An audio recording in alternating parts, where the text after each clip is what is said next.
ఇప్పుడు ఏంటంటే దొంగ పోలీసుల ముచ్చట చెప్పాలి మీకు.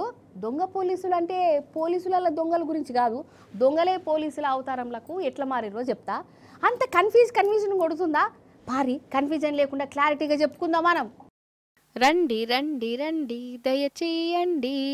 ఆహా అగ చూడవు ఎట్లా నిలబడ్డారు, ఏడ దొరికినాయో ఏమో కానీ వీళ్ళ ముఖాలకు వర్క్ కవర్లు మంచిగా దొడిగిర్రు కదా పోలీసులు.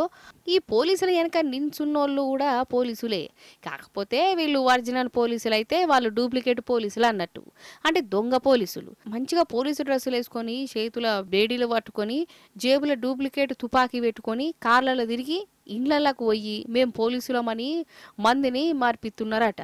ఇండ్లకు పోయి చెక్కింగ్లు గీకింగ్లు చేసి బంగారం అవి తీసుకొని పోలీస్ టౌన్కి వచ్చి తీసుకోబోరి అని చెప్పి పారిపోతున్నారట. నొల్ల మొన్న సుల్తానాబాదులా లక్ష్మి అనేట ఆమె ఇంటికి పోయి గిట్లనే మేము పోలీసులం అనుకుంటా ఆమె కొడుకు బేడీలేసి బంగారం ఎత్తుకోపోయిరట. గిట్ల చాలా మందిని ముంచిరట. నొల్ల ఈ డూప్లికేట్ పోలీస్ గ్యాంగు కథ ఒరిజినల్ పోలీసులకే ఎరికైంది.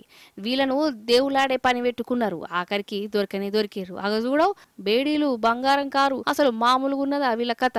అసలు వీళ్ళు ఎట్లెట్ల మందిని బెదిరించి దోసుకోబోతున్నారో పెద్దపల్లి డిఎస్పీ సారు చెప్తాను వినాలే మీరు. పోలీసులమని చెప్పి వాళ్ళ ఇంట్లో కొడుకును హ్యాండ్ కప్స్ వేసి మీ ఇంట్లో దొంగ నోట్లు ఉన్నాయి అనే సమాచారం మాకుంది, మీ ఇల్లు సెర్చ్ చేయాలని చెప్పి వాళ్ళ ఇల్లు సెర్చ్ చేసిన సందర్భంలో బీరువా కూడా ఓపెన్ చేయించి బీరువాలో ఉన్నటువంటి గోల్డ్ అదేవిధంగా 10,000 రూపాయల క్యాష్ కూడా వాళ్ళ ఇంట్లోంచి వాళ్ళని బెదిరించి పోయి కరీంనగర్ 1 టౌన్కి వచ్చి అక్కడ పూర్తిగా మీ వివరాలని చెప్పి తీసుకెళ్లాలని వాళ్ళు బెదిరించి వెళ్ళినట్టుగా కంప్లైంట్ వచ్చింది.